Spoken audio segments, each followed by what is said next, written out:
Hey everybody, so today in our video series, as promised, I'm going to talk a little bit about books that I've been reading because I have a lot of downtime now, but I also want to talk about grooming your pups. So with social distancing and everything, I would discourage people from doing things that they normally would do. So regular hair appointments and grooming appointments are, they can be lengthened out a little bit, but there are some things that you can do to keep your groomings up. So we're going to talk about that and kind of give you some tips and tricks for between groomings, and that can carry you over for a long time to help keep your dog looking happy and healthy.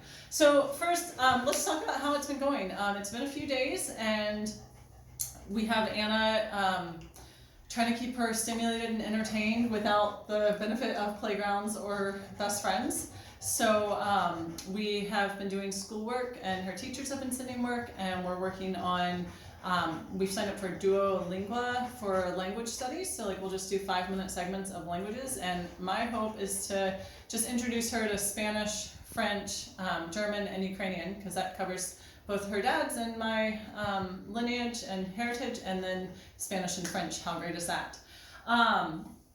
And then otherwise, lots of arts and crafts. I am so far beyond prepared for arts and crafts, so yay! As far as books, I have a couple recommendations. They're both graphic novels. I find that graphic novels are really beneficial when you just can't focus on life. So instead of sitting down and watching TV, if you don't have the brain capacity to read a full book, graphic novels are the way to go. They're super fast, as thick as what this book is. It took me about less than a day to read, and I couldn't put it down. So the first one here is Blankets by Craig Thompson.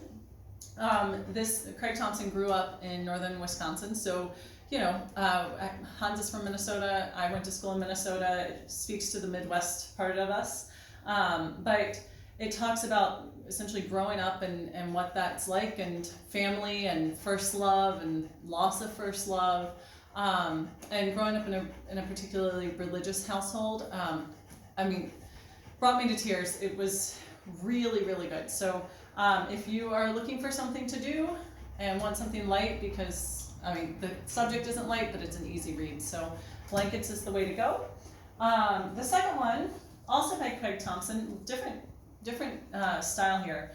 It's called Goodbye Chunky Rice. So again, graphic novel, but it really talks about best friends and friendship and losing friendship and why that sometimes might happen, and the pain on both sides and kind of missing each other, and always still being somewhat connected. And it's really kind of a beautiful story.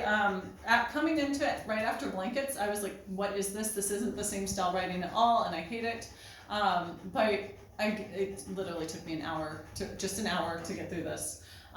So I read it again, and it's much better the second time around, and it would probably be better if you're coming into it fresh, not following Blankets. So those are book recommendations for the day. I'll have a few more coming up. Otherwise, we're going to get started on some grooming stuff. So let me set these down. And I'm going to put on my handy dandy grooming apron. You don't need one at all, but when you're grooming a few dogs at a time, it helps to keep hair and gunk, and if you're bathing dogs, water off of you. So it's just habit for me to put it on. If you really want an apron, any cooking apron will do, but that could get hot and heavy and hair will stick to it. Now today we're not going to do any haircuts, so you don't have to worry about that. So like I said, you don't really need an apron unless you're really desperate. So there are a couple of brushes that I have. Now, Cody here, we're not talking about shedding dogs, and we can talk about that later, but we're talking more about your basic dog that's going to need a haircut at some point. And Cody is due for one. He is going to have one later today. I'm just going to do a little bit of prep work on him. First brush I'm going to have is called a slicker brush. You can find this at any pet store. Mine is a little bit worn down, so we'll probably need replacing soon, but you just want to get this brush with the little pointy metal parts. Some of them have little balls on the end. I don't recommend those. Get just the basic metal brush. And they come in various sizes. So I have the large paddle for the body, and then I have a small one that I can use on feet and faces and little intricate areas. So I would recommend having both just to really get in there. But if anything, get the large one. And the second, it's actually at home, the second brush I'm going to have is my comb. Again, any sort of comb, I like the metal ones because they're a little bit sturdier, but also make sure that you have one that goes from wide tooth down to small tooth or narrow tooth. Just again gives you some other options, and we'll talk about how we're going to use that in a minute. Lastly, I do have a tool called a mat breaker, and this essentially is like little blades in a brush form. I probably will not have to use this much on Cody today, but it is for if you have a really specific problem area. It's not meant for general brushing. It will thin out the hair and will make it mat up easier in the long run, but it's good for getting those mats out. So we'll talk about that in a little bit. So first thing I want to do to help lengthen time between groomings is I really want to take that slicker brush and I just want to go over his body. His hair isn't particularly long right now, it's getting there, but you know, it's spring and we want to have him all prepped and ready. So I'm just gonna brush him out, and I'm not gonna do the most thorough job right now because I'm just trying to demonstrate, but there are some areas I always encourage people to focus on and people tend to forget about on a regular basis. The first one here is back here on the haunches. So think about this, your dog sits here all day long. If they're lying down, they're generally on one side or the other, and they're really just pressing that hair down. So a lot of people will brush and will brush the back side, and then they'll get to here and just kind of stop. Or here, I can show you over here too, just kind of get to here and just kind of stop, but they forget about this side part. So really getting down there and going down the leg, so that if your dog is going through grass or again lying down on that, that's going to be really important just to make sure that stays brushed out. A lot of people will come in for grooming and their dog feels great up here, but then the leg has to be shaved down. And if it gets to that point, well, then I'm shaving down the whole dog because we don't want really skinny legs and really long back. Next part, make sure you focus on that chest. Again, this is just an area that most people really miss. And so like a good brush out for Cody, a really good one could easily take an hour. So yeah, this is time to kill, just to really be thorough, but it's a great time to bond with your dog, and it's a really good time to kind of check and feel and make sure that he's free of any lumps or bumps or sore spots. So again, I'm gonna come down that chest and into the legs and really just brushing out every little piece, even picking up the foot and really brushing out that paw, making sure that we're getting and checking for any mats and whatnot throughout the body. And then the other part to get into is the belly. So a lot of times some dogs will just roll over on their back for you and makes it really easy. Otherwise, just make sure you take that brush up in there, particularly focusing a little bit on those armpits, and your smaller brush might work a little bit better. You can also just pick the leg up. Now this is a really sensitive area for your dog. He or she is probably not going to love you doing this. So, you know, it doesn't have to be a lot at first, but just make sure he gets used to being touched there. Also make sure you get the head and particularly behind the ears. This is a spot that almost everybody forgets. Now it's fairly easy to shave a mat out from here, but you know, you don't want to have to do it. Anytime you can avoid a mat, better. So really just brushing all of that out, brushing your dog's ears out is really important. And of course, just like everything else, brushing that tail. Let's see if we can't get him to spin around a little bit. Come here, Codes. I know. Hi. My old man here, he doesn't like standing. He doesn't love being on the grooming table, so we're trying to be as gentle as possible. But we're going to brush out that tail.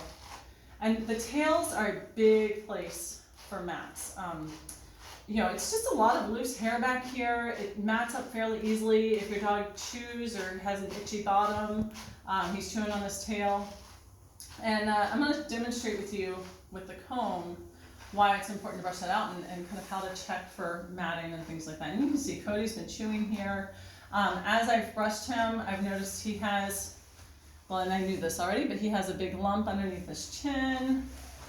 He has some warts on him, and that's also really great for you to be able to tell a groomer, like, hey, he has a big wart, you know, it's kind of gross, he has a big wart, mole, whatever you want to call it, up on his back here and down here, so you be careful with the clippers that you don't catch that, because unfortunately, as much as groomers try hard, Sometimes those clippers will catch that loose flap, and it's just not very pleasant. So really just brushing them out. So I'm going to leave it at there. You kind of know normally I would be hitting all of the feet and everything too. And that also helps to remove some dirt and debris. We have a little bit of loose hair in there, a little bit of dirt in there. So just really kind of keeping it clean. Next, I'm going to take my comb. And when I've brushed out my dog, a lot of times, especially if your dog has longer hair, people will brush out their dog and say, well, I brush him every day. Well, the problem is they're really only getting the surface of the dog and not getting the hair that's really down deep. So the next step is to take my comb with the wide tooth part and just kind of run it through and see, does it go through fairly easily? If it does, then yes, your dog is brushed out. But look, here it's snagging. That means that would be a sweet spot for a mat, or like that's where the hair is still a little bit too curly. If he's really brushed out when he goes into the groomer, it's going to make it a lot easier for the groomer to get clippers through and kind of do a quick rough in, as opposed to having to brush the dog out for you first. So again, like if you're spending an hour on your dog doing all of this, and it doesn't always have to be an hour, but if you're spending an hour on your dog doing all of this, you're saving your groomer a lot more time. Your groomer's going to appreciate you. Your dog's going to be comfortable with this, so he's not trying to bite your groomer. It's going to make the whole experience a lot nicer. Now I told you I'd kind of show you the importance of brushing out the tail. I am notoriously terrible about brushing out my dog's tail because I don't care. I'm just going to shave it off when we groom him. So Cody's tail, I say it's where his poodle shows, but it tends to really mat up. And I can take a mat breaker through here and take the comb and really spend some time on it. But it doesn't, his tail isn't super important as far as fluffiness for me. And I don't care to put him through that pulling and that tugging that's gonna take. So since I'm not taking the time to brush him out regularly and brush his tail out regularly, I'm just gonna cut it off. Hopefully I don't have to cut it too short, but it's okay with me. It's fine. And then when we go back to brushing, I'm now going to take my little slicker brush and I'm going to focus on the head and face. And the big thing there is really getting around that mouth. Think about it. Your dog drinks water, they eat food. My dog actually eats a lot of mainly raw diet or wet food. And so just all sorts of stuff can kind of get caught up in the layers under the top layer of coat. And so I'm really just trying to brush all that out so that I don't want to have to shave down my dog's snout. I think he looks kind of silly that way. So I'm really just trying to brush it out now so that I can easily trim it up later without having to do a full shave down to give him that tight poodle cut. He's not a poodle, he's a doodle, and we want to keep that fluffy face because he's cute. And of course, again, going back to the ears and getting up here underneath the ears as well. The slicker brush can sometimes be a little bit easier for these areas because they're smaller and you're not going to accidentally, like, I'm really close to the ear. If I had the larger brush, I might be brushing the ear and that's going to be really uncomfortable for him. Okay. Next, we are going to talk about cleaning his ear. And for hairy dogs like this, there are 2 steps to cleaning. The first step is we actually have, well, first we're going to check out his ear. We want to make sure it's fairly free of dirt. Like, he's a little dirty because he's a dog. But there's no redness or swelling. It doesn't have any weird odor. There's no pus or gunk in there. That would be not normal. That would require a vet visit. But otherwise, the first step is I want to remove all of this excess hair in there. Now, I really enjoy cleaning Cody's ears, so he tends to not have too much hair in there anyway, but that hair is going to trap a lot of bacteria and moisture, and it's just really, it makes him more prone to ear infections. So I'm actually going to take some ear powder. This is, you can buy it in most stores, most pet stores, but you can also order it online, just any sort of ear powder. And I'm just going to put a little bit right on in his ear. And that's probably a little bit too much, but a lot of it will just fall out. We'll just kind of, and this really just helps me grip the hair.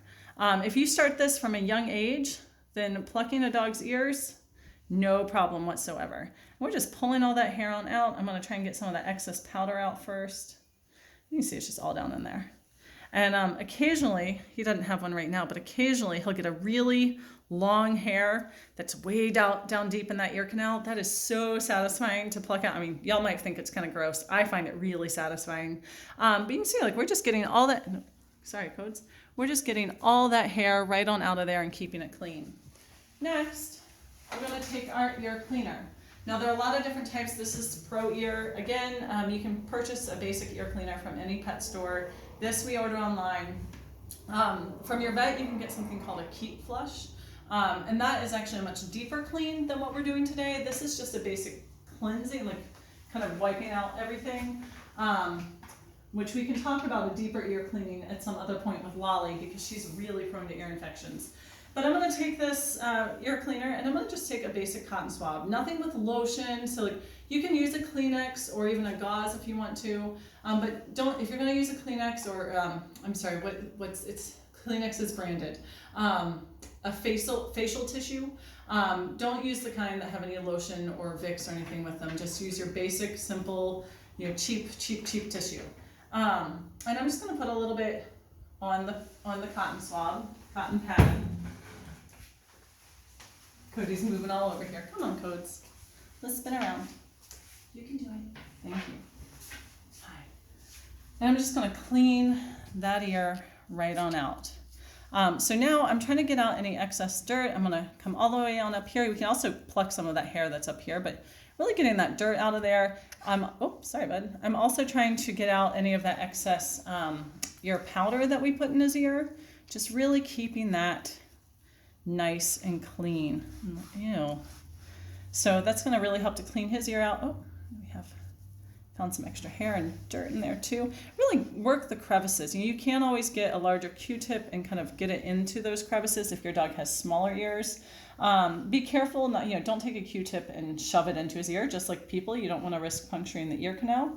Ooh, I missed all of that when I plucked. Look what happens when you get distracted. Ew. It's wet, it's terrible, it sticks to you.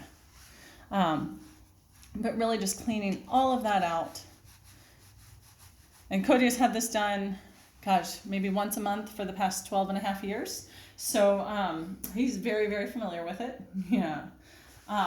So yeah, starting with that. And then, so you do that with both ears. And then the last thing you want to look at are their nails. So let's actually look at Cody's nails. I trimmed his not too long ago. His are a little bit harder to see, but if you can look at that nail, you see where the pink ends and then that white bit starts? The pink is called as quick, and the quick normally starts right about at the point where the nail curves, and the white part would be what we're going to trim.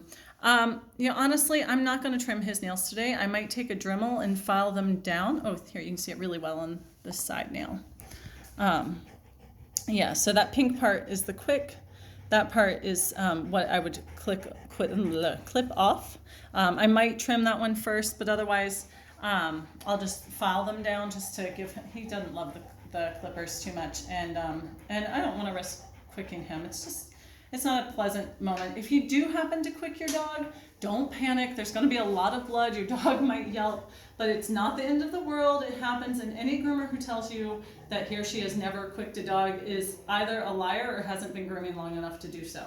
But if it does happen, you can solve this with flour. If we have something called Quick Stop. It's a styptic powder that just quick dries everything up, but otherwise take some flour. I've used Bisquick, anything that's really powdery, not salt because that's going to hurt, but anything that's really powdery and you just put it right on the nail, it's going to actually suction out the blood so fast and it just kind of creates an air pocket and it should stop it right there. So those are some basic, very, very simple tips and tricks to help your dog go a little bit longer between groomings. There's a lot more that you can do as far as trimming eyes and shaving unders and things like that. But that requires a few more specific tools that are a little bit harder to come by and also becomes a little bit riskier as far as cutting your dog, which I wouldn't want you to have to go to the vet because you cut your dog. That would be a terrible feeling. Just kind of keeping up with your dog like that, it's going to make your life a lot easier. It's going to make your dog's life a little bit easier. It's going to give you all of that time to really just bond with your dog. You can do this when you're lying in bed, on the couch watching TV. You can just put them up on your back table if you have a table outside, or even your dining room table, which I've done once before. There's no set location. So anyway, just take those brushes, really put some hands on your dogs, feel them, spend a little bit of time with them, and let them know that this is all okay. And then the next time you do go to the groomer, your dog's going to be like, oh, this is easy. This is what mom and dad do all the time. And so then you're really practicing too, feeling that those ears, touching the mouth, touching the feet. And these are things that dogs normally have, or young dogs in particular, have a really hard time with. So that is just one thing that you can do to occupy a little bit of time while you are isolating or distancing or whatever from society. And soon we will have some other things to show you. So I hope you're all doing well. Have a wonderful day, and please feel free to call us or email with any questions or comments, and I hope to see you all soon. Thanks. Bye.